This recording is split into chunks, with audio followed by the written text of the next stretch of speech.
Diyan sa Kongreso? Pinakahuling taon dapat magsalita dyan, di ba si Marcoleta? Marcoleta? Hindi. Si Bonjing Rimulya. Ha? Bakit? Kasi, yung kapatid niyang isa pa, si Gilbert Rimulya, galing ng ABS-CBN yun. Nag-reporter, matagal ng ABS-CBN yun. Kaya, nanalo yun eh. Tumakbo eh. Di ba? Kaya sila nakilalang magkakapatid, hindi naman dahil sa tatay nila eh. Kaya sila nakilalang magkakapatid dahil doon sa isa pa niyang kapatid na si Gilbert Rimulya. Oh. Kasi matagal na panahon nang wala sa pwesto tatay nila eh. Mga kaibigan eh. Oh. Limot na sila eh. Sa Cavite, may mga bagong politiko na sa Cavite. Dahil si Rimulya eh, Marcos din nung araw yun. Mga kaibigan. Di ba? Oh. May magandang ginawa, may pangit din ginawa. Pero, hindi bali na yun. Oh. Bakit pinakahuling tao? Alam niyo, yung sinasabi natin, public official ka eh. Pag public official ka, o kaya nasa media ka, tulad namin. Ha? May atraso ba sa iyo ABS-CBN? Halimbawa, meron. Kung ayaw niyong tumanaw ng utang na loob, o kaya isaalang-alang na lang, na nanggaling dun yung kapatid niya, baka makulayan siya, di ba? Kung kakampi siya o lalaban siya, dapat tumahimik ka na lang. Yun ang sinasabi natin, dapat siya ang pinakahuling tao na makikisawsaw sa katarantaduhang investigasyong ginagawa laban sa ABS-CBN. Di ba? Dahil, once upon a time, naging empleyado yung kapatid niya ron. Nagtrabaho doon. Kaya masama ang naging pagtatapos niya ron sa istasyon. Kaya mabuti, parehong may kulay yun. Pwede ka ring akusahan kung kumakampi ka naman sa kanila. Pwede ka ring akusahan, kamukha ni Atienza. Kasi yung anak mo may programa ron eh. Di ba? Kaya ka naman lumalaban. For delikadesa, kung ikaw taong may delikadesa, hindi ka na lang magsasalita. Hindi ka na magpa-participate. Hindi, ako chairman ng ganito. I-relinquish mo. Pwede ka naman mag-relinquish eh. Di ba? May vice chairman niya, may members ng committee. Hindi pa ubaya mo sa kanila, pero never, kung disente kang tao, gagamitin mo, impluensya mo, para ka sumali dyan. Yung pa lang, wala kang delikadesa. Oh. Di ba? Katulad namin, ako rin ang pinakahuling tao, dapat magdepensa, bumanat dyan, sumali ko, para lang makagante ko. Ba't ako gagamitin ko itong mikropono para gumanti dyan? May atraso sa akin yan, baka kala ninyo. Hindi man indirect, indirect. At bukod dyan, asar ako sa ibang tao dyan. Nakala mo kung sinong mayayabang. Pero hindi yun ang issue eh. Ang panggigipit, hindi dapat ginagawa kahit sa kanino. Kasi lumaki ako na hinubog kami sa mga aral sa banal na kasulatan simula pagkabata namin. Yung paghihiganti, hindi namin iniisip yan eh. Di ba? Bawal sa amin yan eh. Yung mag-isip ng paghihiganti, bawal yan. Kasi para sa amin, Diyos lang ang may karapatang maghiganti. Kami wala. Ipinagbabawal yun sa Biblia eh. Mga kaibigan eh. Yun po. Ito, tutuloy ko yung pagbasa. Whether we like it or not, ayaw man natin at sa gusto, as public servants, our behavior shapes and influences others. Yun na nga yun. Dapat, leader ka, maging leader by example ka. Kasi tutularan ka sa ayaw at sa gusto mo Di ba? Kita mo si Presidente Duterte, naging walang hiya ang mga kasama lahat. Bakit? Yun ang karakter niya Nagmumura, yung makapagsalita, akala mo kung sino. Kaya lahat ng tao niya, ginagaya siya. Nag-aala Duterte lahat. Di ba? Yung pala, Duterte sila. Oh. Ginagaya yung presidente, ang labas nila, Duterte sila. Mga kaibigan. Oh, ito, our language becomes the people's language. Parang yan ang sinabi. Nahawa ka yata ron. Sa pinagsisip-sipan mo Di ba? Our attitude is seen and judged every day. Oh, kita na ninyo. Ano yung pinakikita mong sa publiko, nakikita yan at ikaw ay hinahatulan araw-araw sa ginagawa mo bilang isang public official. Let's be the better person. Ito pangaral niya sa kuya niya. Mahiya ka naman dito, boying.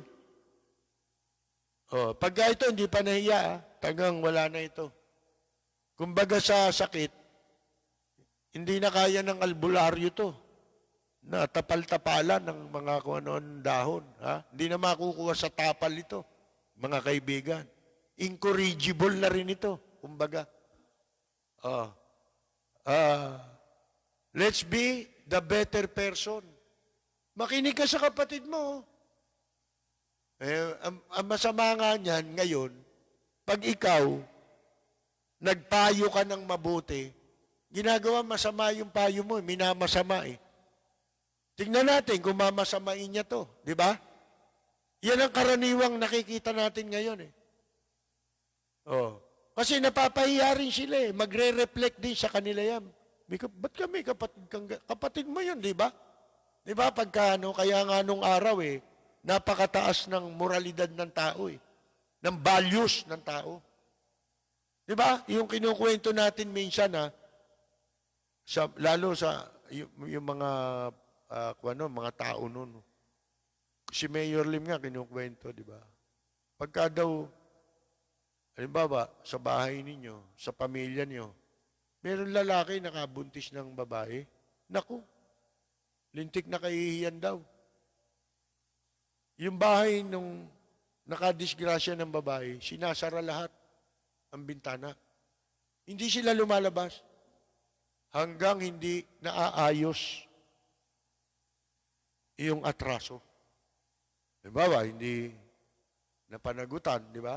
Hanggang hindi nangyayari yun, na napatawad sila at alam niyo naman nung araw, kailangan managot ka talaga. Isang malaking kahihiyan yun sa pamilya. Ngayon wala na Ang baba na ng values ng tao. Sipin mo, yung mga matataas na tao ngayon, wala namang pambabastos na ginagawa, hindi naman binababoy ang propesyon, ang kanilang tungkulin sa gobyerno. Kung pagmumurahin na lang dito ng mga, ano tawag mo rito? Nitong mga DDS, di ba? Di ba si Vice President Leni Robredo? Ano naging atraso niyan? Ito, sasagot lang yan isa Hindi, nandaya sa eleksyon yan. Gago! Siya ba Comelec? Gago pala kayo Sino ba nagproklama dyan? Sino ba bumilang ng balota? Di, ang murahin nyo yung Comelec, pumunta kayo ron. Di ba? Kung talagang totoo sinasabi ninyo, nadaya yung eleksyon. Kung nadaya yan, lahat yan, baliwala na yan. Totoo naman, dayaan ang eleksyon Kaya lang, pinipili ninyo yung gusto nyo siraan. Bakit? Kasi ayaw ninyong maudlot yung plano. Na kailangan sila rin ang magpapatuloy sa pwesto. Kunyari lang kayo, ginagamit ninyo si Bongbong na dinaya. Ito naman si Bongbong pumapayag. Kinakasangkapan siya para paghatiin ang bansa. Hindi rin naman siya ang patatakbuhin. Kamag-anak incorporated na rin yan eh. Gusto niya magpatuloy na. Huwag na sila maalis. Yan ang problema ngayon sa mga nagpipresidente, sa mga pumupwesto karamihan ngayon. Ano ang ginagawa ngayon?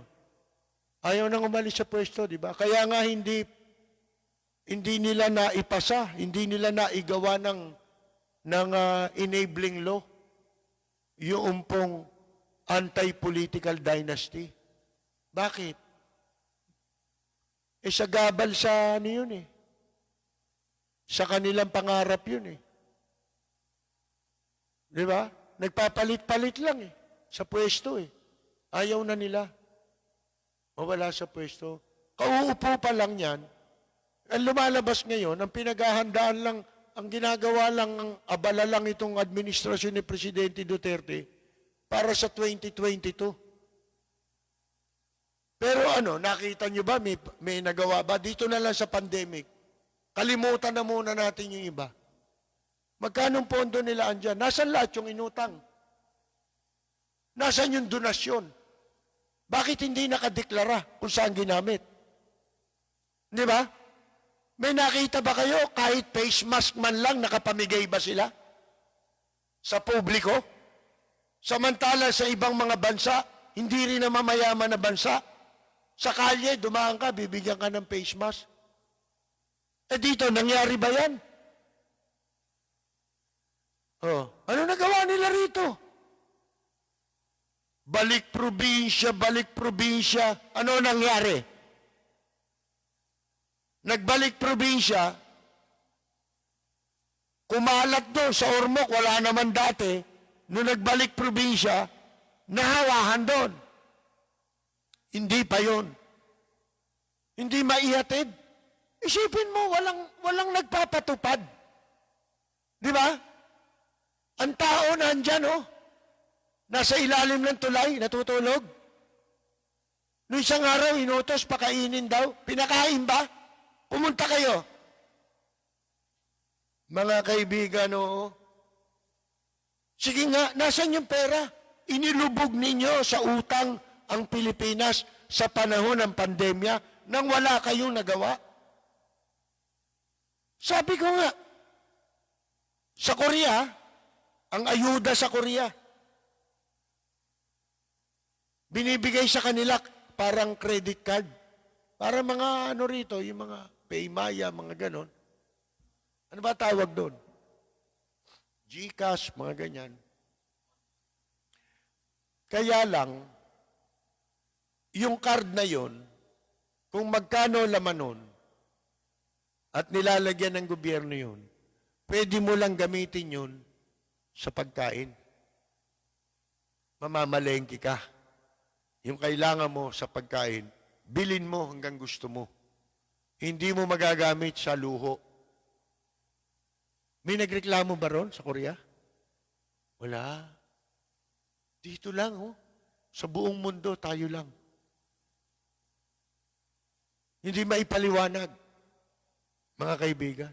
Doon walang pinipili. Dito isipin mo, senior citizen ka, pag wala ka palang asawa na, senior ka, single ka na lang, hindi ka raw kasali. Anong klase yan? Di ba tutol ako dun sa iba na, bakit si ganun, si ganito? Hindi. Hindi dapat mangyari yan eh. Lahat tayo apektado eh. Kita mo sa Japan, meron silang kanya-kanyang bracket ng stimulus program. Iba yun sa mga employer, iba yun sa mga worker, saka sa mga dapat tulungan, iba pa yung sa natanggalan ka ng trabaho, Pero lahat yun, makukuha yun. Ultimo nga, pinagsasara nilang mga kumpanya sa China, di ba? Bibigyan din nila ng budget na magagasta dahil sa, siyempre, isasara mo yung ano, lugi na yung, nagpatayo ka ng mga kung ano-anong building dyan, di ba? Babayaran nila lahat yun, pati paglipat mo. Palilipatin ka nila, lipat na kayo sa ibang bansa. At hindi tayo kasali roon sa lilipatan. Aalisan nga tayo rito eh. Mga kaibigan eh. Asan yung pera? Wala silang naipatupad na nagtagumpay. Di ba pinatigil yung balik probinsya? Kasi yung dapat nyong gawin, balik China. Pabalikin nyo yung chick sa China. Yan ang dapat nyong ginawa. Eto, susubukin ko kayo. Alam ko hindi magagawa ito. Ano ba pinapanawagan natin? Magkaisa tayo mga Pilipino. Kalimutan natin, Cory. Kalimutan natin, Dilawan, Marcos. Kalimutan natin yan. Iyan ay instrumento yan para tayo ilihis palayo sa tunay na issue na yan ang pananakop sa atin ng China. Diyan nila tayo inililihis. Palibasa, alam nila eh. Divided tayo, kaya tayo ginaganyan. Nakita na ninyo, pinagtatanggol na tayo ng buong mundo. Laban sa ginagawa ng China, ipinagtatanggol ang kasarinlan ng Pilipinas laban sa China ng mga malalaki at maliliit na bansa sa mundo. Pero tayo mga kaibigan, nagawa ba nila sa Vietnam? Hindi nila magawa. Maliit na bansa yun. Anong klaseng tao tayo? Pumasok ang mga inchik dito, yung mga GI na yan, yung mga, ano tawag mo dyan? Genuine inchik ang tinutukoy natin, ha? Yung mga Filipino-Chinese, nandito na yan eh. Hindi yan, hindi kasama yan. Ang katunayan, maging yung mga yan ay ayaw nila yan. Yung ginagawa ng China rito. Aagawin niya ng negosyo nila. Ang ikinabubuhay nila, kukunin yan. Kaya nakita ninyo sa Hong Kong ang resistance. Pinasa nila yung batas. Lalo nagkagulo. Hindi sumusuko ang tao. Baka yung anti-terror bill na yan, disenyo rin ng incheck. At uutusan ng gobyerno natin para ipatupad yan sa sino mang ika nga po ay titindig laban sa inchik. Katulad ng ginawa sa Hong Kong, mga kaibigan. Isipin ninyo,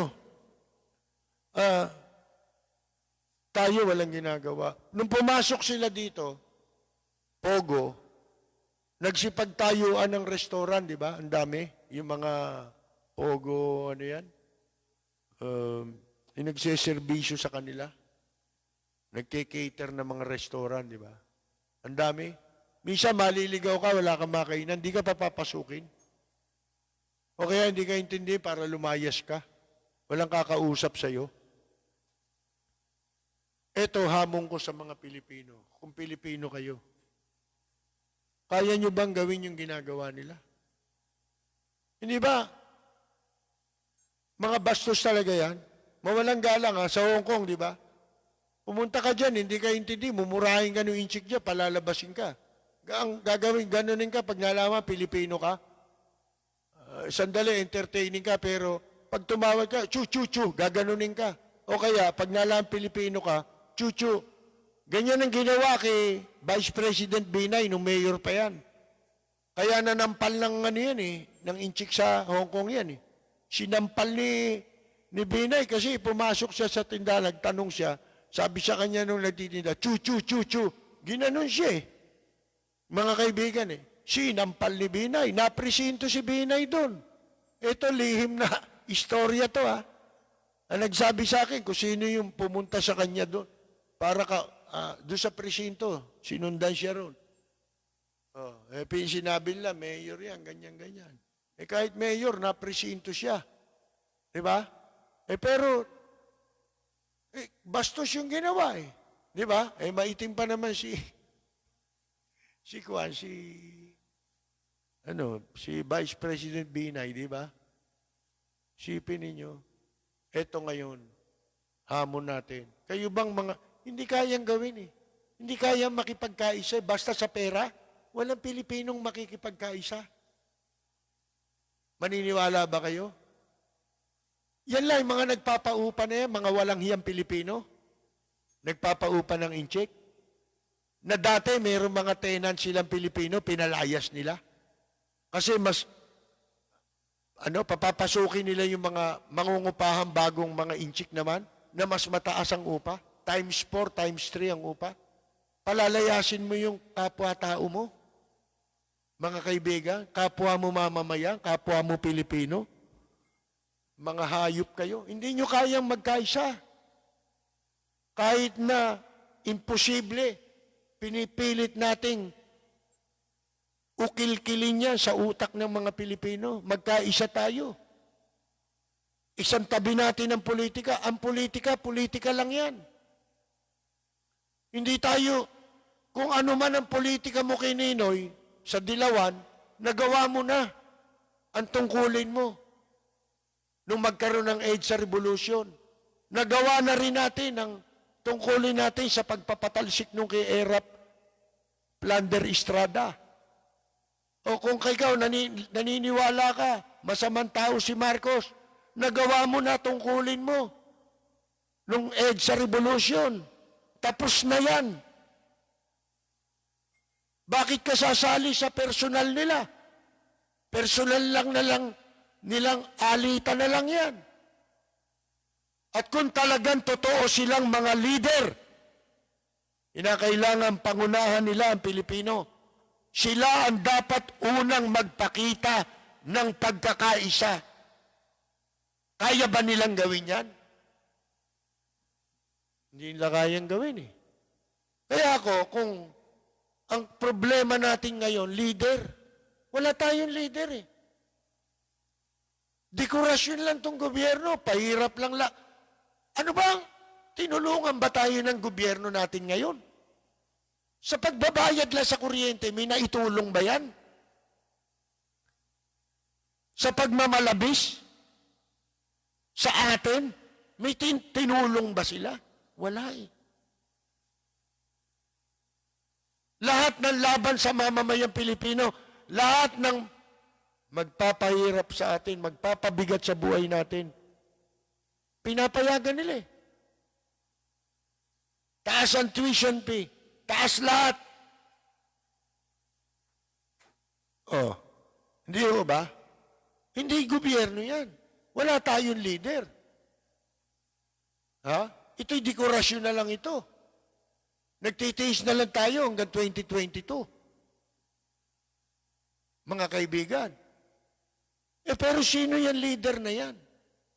Sasamahan natin yan, magkaisa tayo.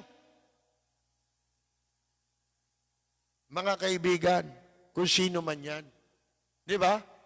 Masyado maaga pa para sabihin natin. Pero kung yung mga tunay na leader gusto maglingkod sa bayan, tumindig kayo ngayon. Meron bang gumagawa? Wala. Mabuti pa si Nancy Binay sa inyo eh. Si Vice President Robredo. Si Pacquiao kahit papano, tumutulong yan. Di ba? Iba. Wala sila Soto. Leader ba yan si Soto? Mga kaibigan. Iyo. Wala na kayo. Pero, ganun pa man, mga kaibigan, ang hamon natin ito, hindi magagawa ng Pilipino. Tiyak. Example. Yung ginawa sa atin ng incheck, dumayo sila rito. Nagsipagtayuan ng establishmento, bawal pumasok ang Pilipino. Kaya ba natin gawin sa kanila yan? Kung ikaw, Pilipino ka, kahit maliit ang negosyo mo, nagpapaupa ka, kaya mo bang maglagay ng karatula sa labas ng bahay mo? No. illegal Chinese are allowed in this establishment. Kaya nyo ba yun?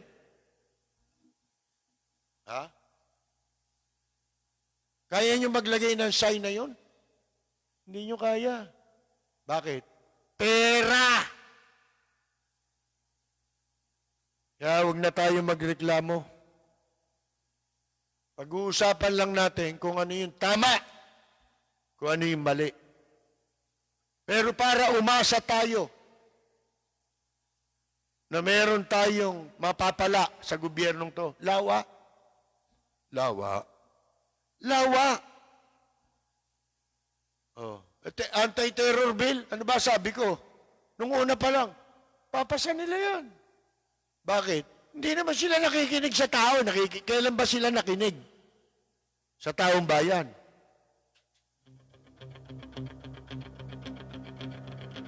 Walang preno kung bumatikos. Malalim at makatwirang komentaryo.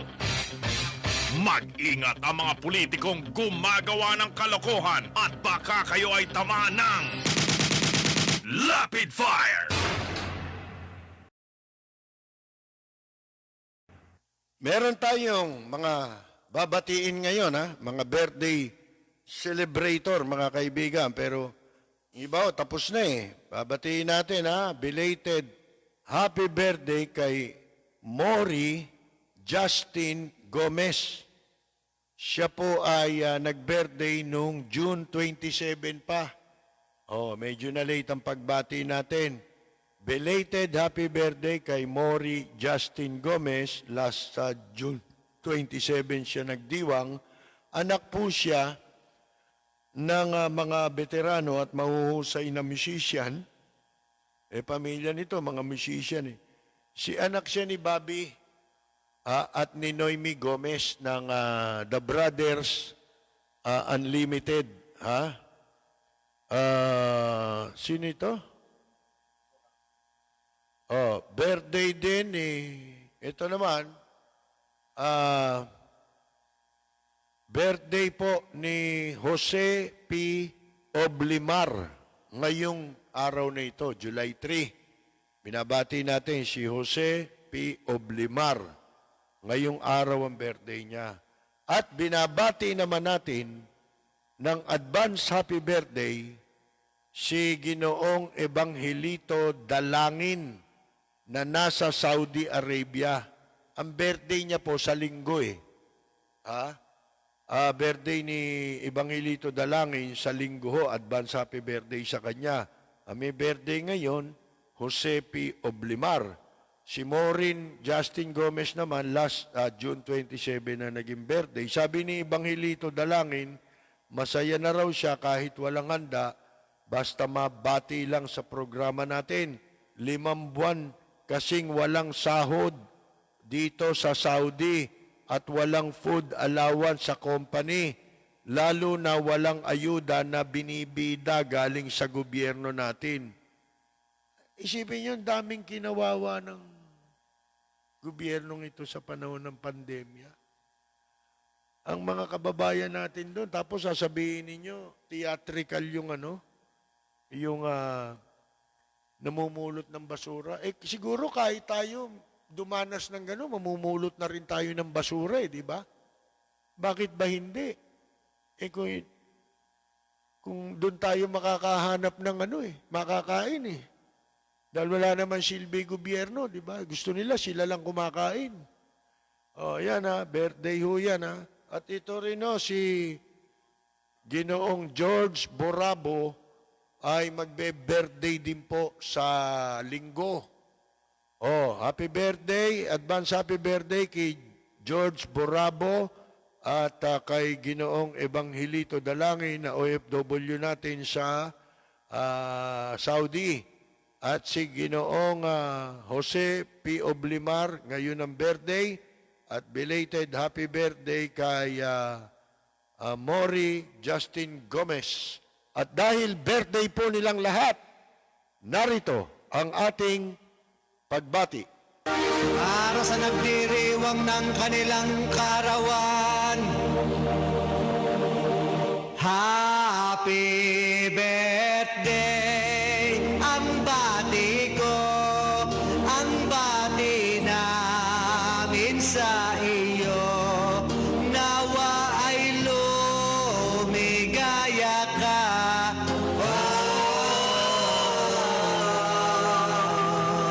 At abutin mo pa sana ang maraming kaarawan.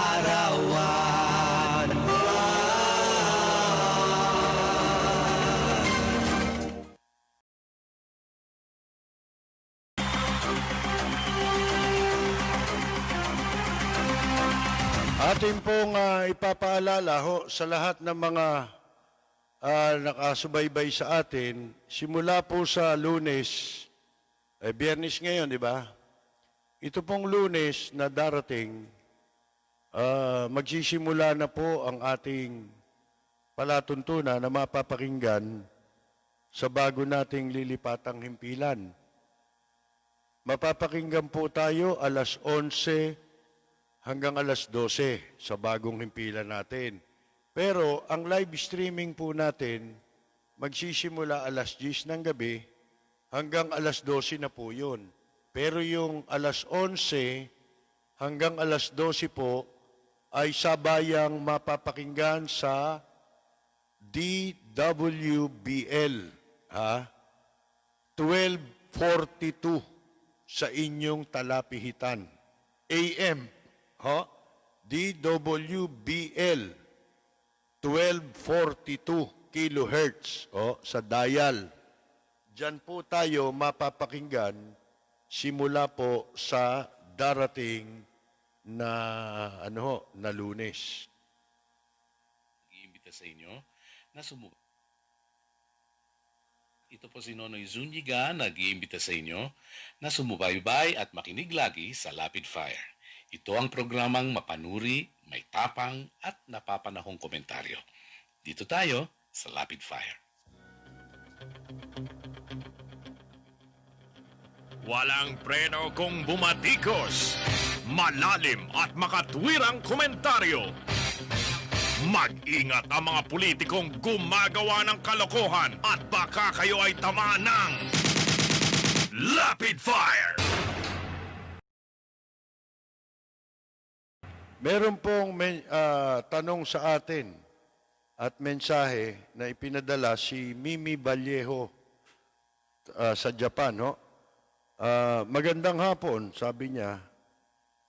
Duterte made a speech many months back proclaiming that we could not possibly go to war with China or can even resist in a possible encounter simply because we don't have the means and could be pulverized easily.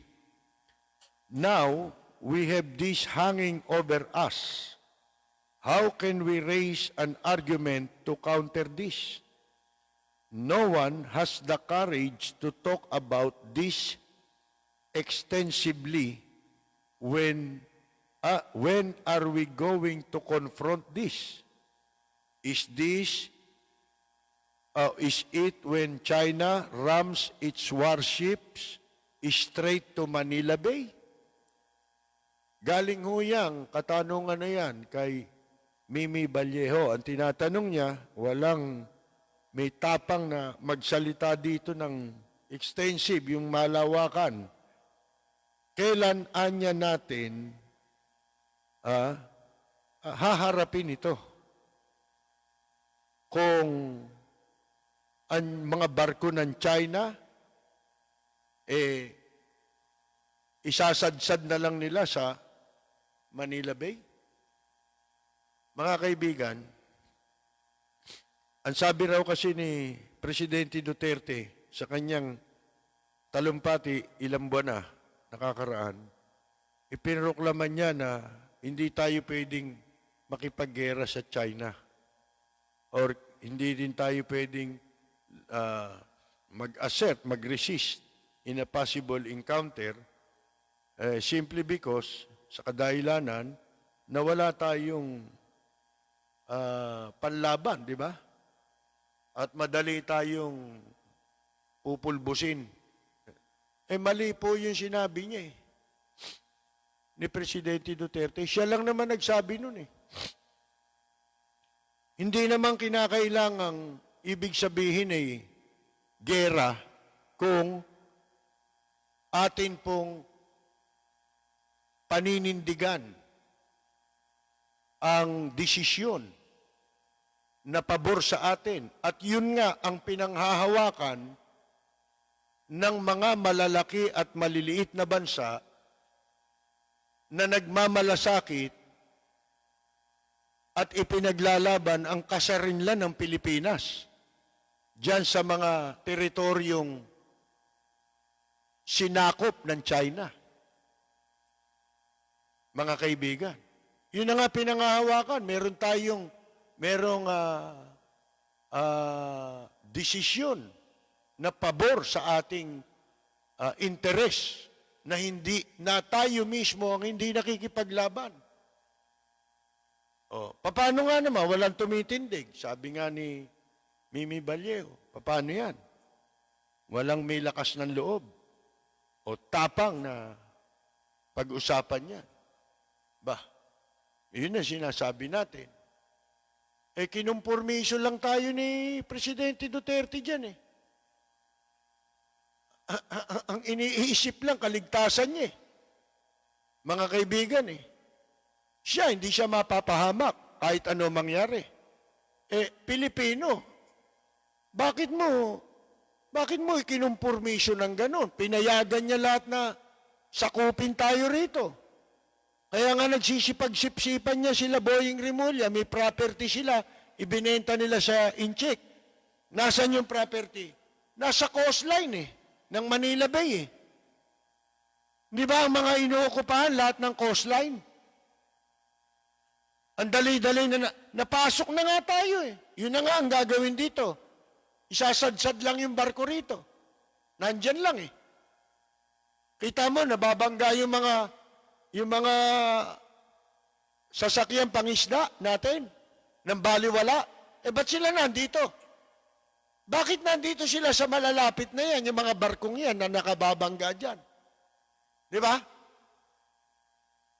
Meron pa nga na-picture no isang araw sa television sa Zambales. Yun naman mga buhangin ng hinahakot. Inchik din yung nagpapahakot Filipino-Chinese Dinadala raw sa Hong Kong, wala raw. Sinisira niyo yung kalikasan Anong wala? Desecration ng ng ating kalikasan yan Mga kaibigan, wala. Sipin ninyo, wala tayong magagawa. Kasi yung mga Pilipino mukhang pera. Mas marami ngayon ang mukhang pera. Hindi tayo magtatagumpay kung hindi tayo magkakaisa at kung hindi tayo tatalikod sa mga bagay na makapaghahati lang sa atin, politika lang, pumapayag kayo na pagtalunan, Marcos, Dilawan, huwag kayong sumakay dyan. Kung kayo, nandyan kayo, nakababad kayo dyan, hindi na uusad itong Pilipinas. Yan politika lang yan. Kailan mo gagamitin yung politika? Pag eleksyon, gamitin mo. Kaya nangyayari ngayon, artificial ang eleksyon. Ang mga resulta ng eleksyon, artificial. Pati mga supporter ngayon, artificial lang yan Fake account sa Facebook, dami account, di artificial yan, di ba? Walang totoo. Kung talagang pwede kayo makipagkaisa, subukan ninyo, maglagay kayo, kung may negosyo kayo, ilagay nyo sa restaurant ninyo, ilagay ninyo sa establishment nyo,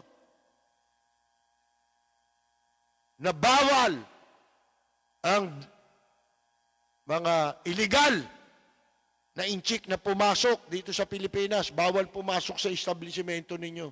Tingnan ko kung kaya nyong gawin yan. Walang preno kung bumatikos.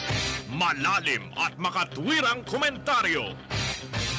Mag-ingat ang mga politikong gumagawa ng kalokohan at baka kayo ay tamaan ng Lapid Fire!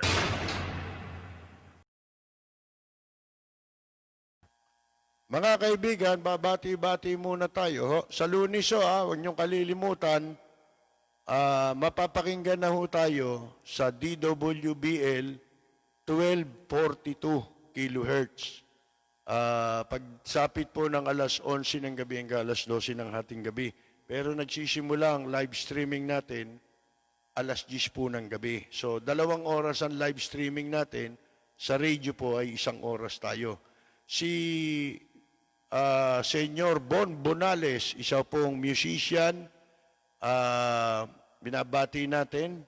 Jerry Lim, katropa natin. Mga katropa natin na Arlene Mon Barrias ng Amsterdam, si Buenos Dias, Joel Diaz ng Italy, at si Carolina Luge, si Jorge Beichong ng Tokyo, Japan, si Ella Samson Albiar, si Kaani Flormata Saludes, Kaenyang Mina, Susana de los Santos, Carmela Torres Balcos, Carol Torres Brihiño, si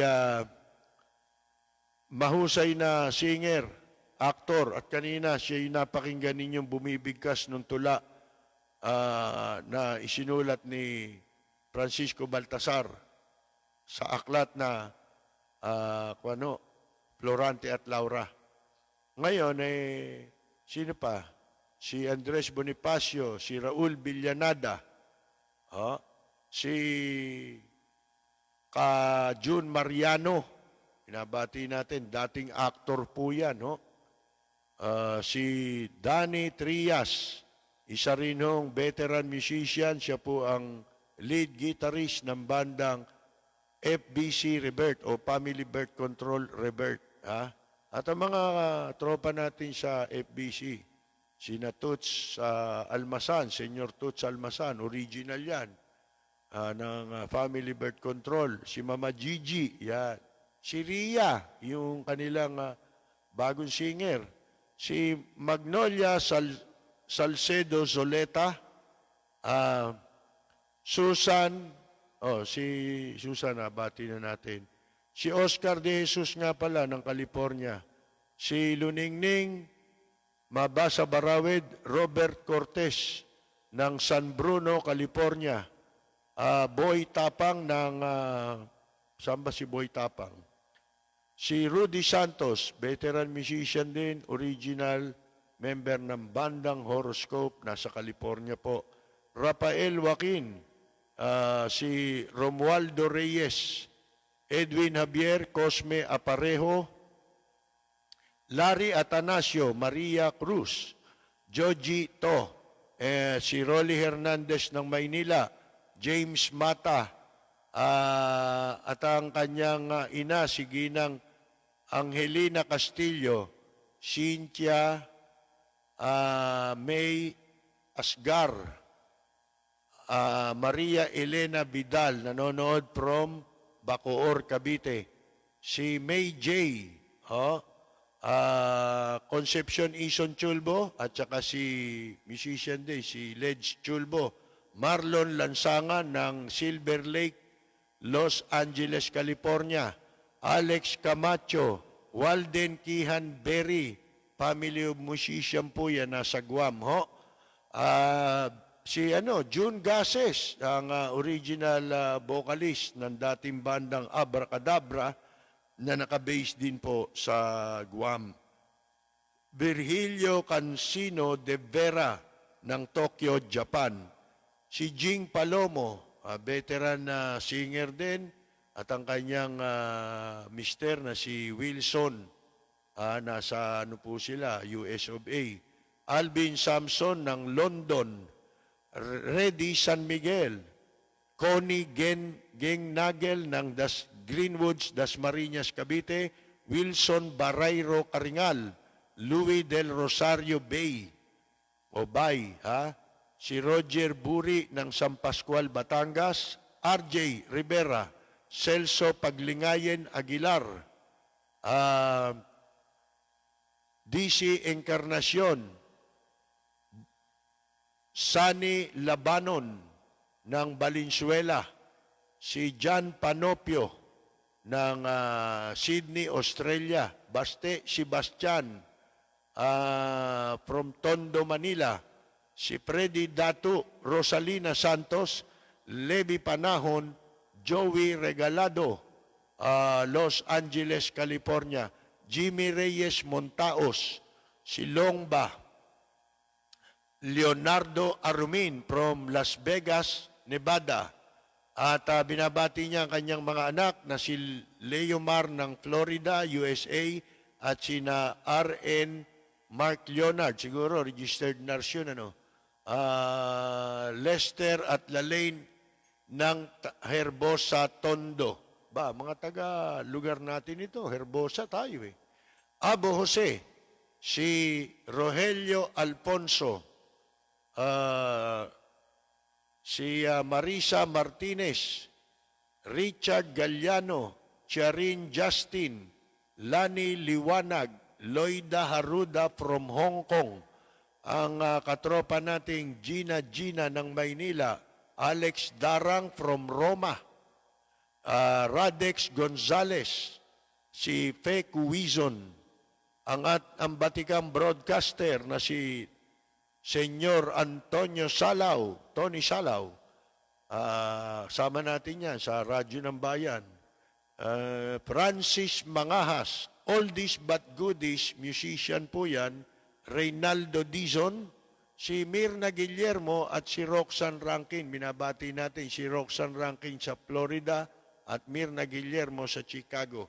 Si Tomodachi E. Walter, si Wilma Aquino, Marisa Martinez ng Jeddah, Saudi Arabia, James Mata, Kagawad Elena Eliasar Kalunsag ng Santa Mesa at ang kanyang husband na si dating chairman Boy Kalunsag. Si Joan Uwishi, Alex Darang, Edgar Ellen Kalingking, Zalditing, Mary Louise DM, Raymond Sarabia ng Portsmouth, Virginia, Raul Correa, Roger Silva. Siguro may bahay ito ni Roy. Si Roy, pumanaw na itong kaibigan ko, itong Paul Anka of the Philippines. Boji Magkasi, Joby Marquez ng Kingdom of Saudi Arabia, Joel Injape, Russo Feliciano, Lourdes Sigua, si Bianski Cabs Baren, Roy, Japan Tour, kung kayo'y mamamasyal po sa Tokyo, Osaka, Fukuoka, at Hokkaido. Roy, Japan Tour ang hanapin ninyo. Iikot kayo ng Japan nang hindi kayo mahihilo. Dito'y makikilala mo ang isang kaibigang nagmamahal sa'yo. Mga kaibigan, wala na naman po tayong oras. Diyan po tayo muli pansamantalang magpapaalam. Ito po si Percy Lapid. Babalik po tayo sa Lunes. Huwag po ninyong kalilimutan. At maraming salamat. At magandang yumaga! Hari Rockwe!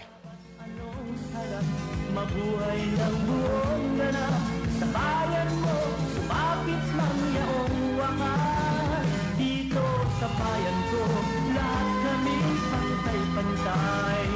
Walang nang-aabit, ang pag-ibig ay tunay. Dito sa bayan ko, dito'y makikilala mo ang mga kaibigang nagmamahal sa'yo. Dito sa bayan ko, lahat kami pantay-pantay. Walang nang-aapit, ang pag-ibig ay tunay. Dito sa bayan ko, dito'y makikilala mo ang isang kaibigan, ang mga kaibigan, ang bawat kaibigan